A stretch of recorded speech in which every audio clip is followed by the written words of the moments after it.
Welcome to Inventive Minds Child, Youth, and Family Support Center. We are a not-for-profit organization working with families in their day-to-day parenting by providing workshops and seminars related to pediatric and child development. Inventive Minds provides care in the early years sectors for newborn to age 6, licensed under the Ministry of Education all across Ontario. Inventive Minds carries an elementary school open to international students from junior kindergarten to grade 3.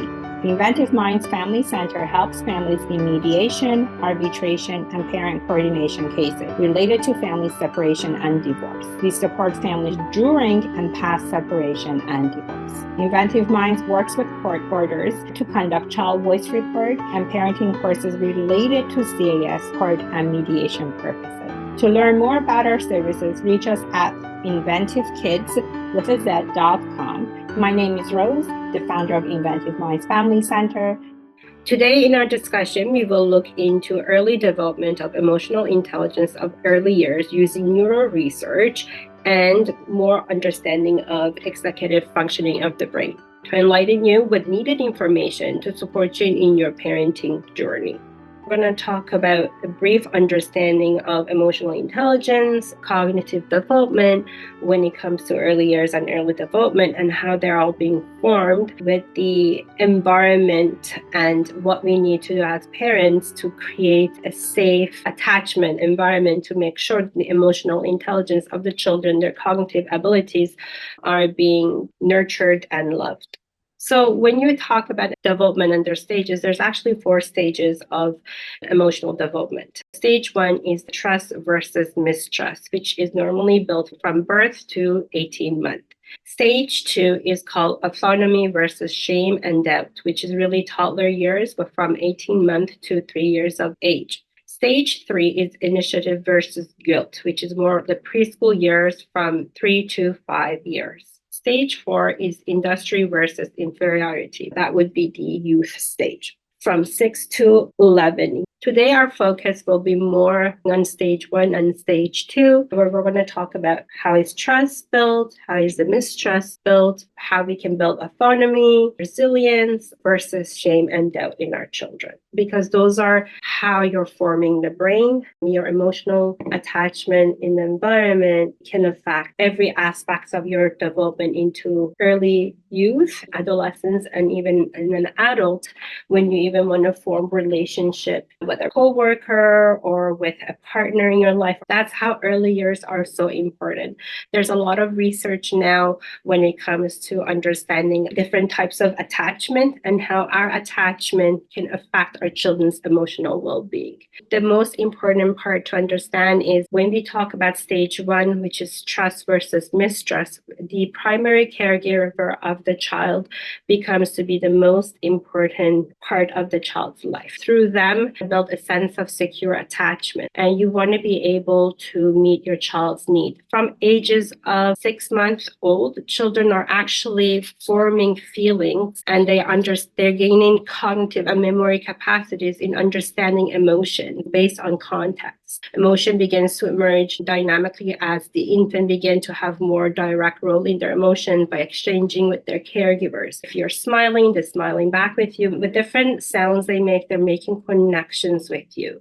And how you connect back with them is important. If a child is crying, there is a reason why there is that cry. There's a need that needs to be met. If the need is not met, the child may build not a sense of secure attachment, and that can affect the child's emotions when it comes to trust versus mistrust. So the way you communicate with your infant in the early stages becomes to be very important. With infants, crying could be a form of voice. I need to be fed, I need to be changed, I need to be loved. It's important to maintain those, but it is important to have boundaries when it comes to your parenting from early stages. Let's say if you're teaching your child how to sleep independently and you're doing a process through the help of a professional, it's important to be consistent with those boundaries. If you're moving your child from a crib to bed, you need to be consistent. So those are how you're building emotional trust rather than mistrust. If once your child is crying, you're supposed to ignore that behavior and you don't, you actually go and attain to that behavior, the next time you need to make sure you're consistent. So that's where the consistency consistency and the importance of consistency comes in place. If secure attachment is not built, that's when anxious attachment may happen, and it can affect the child and it can create that mistrust within the child. Now, when it comes to toddlers, learning to explore and express their feelings and engage with others and become more independent. At this stage, relating to your child by using one-word sentences becomes really important. If they're crying, it's important to say to them, it's okay, you're okay, you're okay. You need to acknowledge that feeling for them. That it's okay that I'm feeling sad.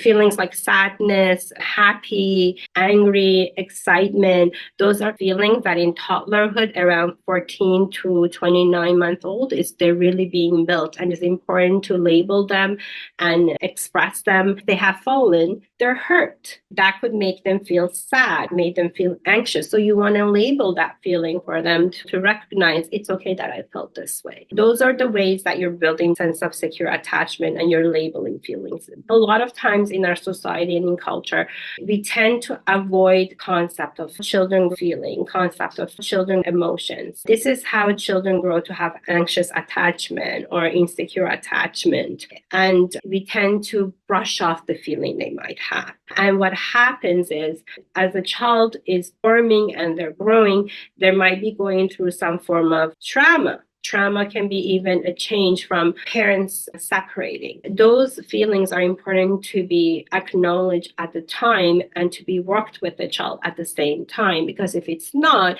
children can have adult attachment issues. So anything you happen in the early years, birth to 4, that's when your cognitive development, your emotional intelligence, everything's built between birth to 4. So what you do in that stage, it's your imprint of your parenting for your child's future. In order to build that sense of secure attachment, we need to stay calm and supportive, help your child name their emotions, focus on positive things. Sharing with your child is special, and why you are sharing things with your child needs to be expressed and explained. Talking about why you are proud of your child is important. Even though they're a toddler, they're still understanding. They may not be able to verbalize everything, but they're understanding what you're saying to them. Drawing and writing with your little toddler when they're 26, 27 months old, using Play-Doh to express emotions, all of that is what encourages emotion. That was our presentation for today. If you have any parental concerns or anything that you have a concern over, or where you feel there's a red flag, you can connect with us at inventivekids@gmail.com, and we will be more than happy to help and assist you. Thank you for joining this Inventive Minds Child, Youth, and Family Support Center workshop. Do visit www.inventivekids.com, kids with a Z, to learn more about the many other workshops available coming up soon. You can connect with Inventive Minds via email at inventivekids, again with a Z, at gmail.com for any parenting challenges so their professional team can connect with you. Check out a replay of this and many of our other podcasts by searching Inventive Kids on YouTube and the Parent Toolbox on Spotify. And join the Parent Toolbox Facebook community group today by searching the Parent Toolbox on Facebook. And we look forward to seeing you all again very, very soon. It was great. That was so much fun.